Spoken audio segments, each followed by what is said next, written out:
Hingpit na nga nakuha ang parte sa koral sa usa ka panimay nga nakatusok sa tuong paa sa 38 anyos nga electrician sa Barangay Pahak, Lapu-Lapu City kagahapon sa Udto.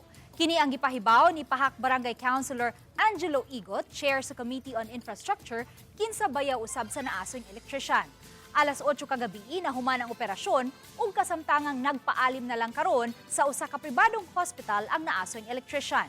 Si Konsehal Angelo ang nangunay pag-uban sa iyang bayaw nga electrician sa pagtaod sa suga sa usa ka poste sa sitio Kabaloy kagahapon sa Udto. Mato niya, may harness unta ang naasoy electrician. Apan samtang nagkatkat pa kini sa hagdanan, kalit lang kining naligas ug nahog. Ang duol sa gate ang poste nga tauran unta og suga sa electrician.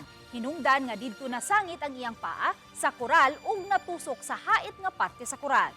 Sa pagkaron, wa pa sila masayod sa kinatibuk ang hospital bill apan may mga nadawat na silang hinabang sa LGU.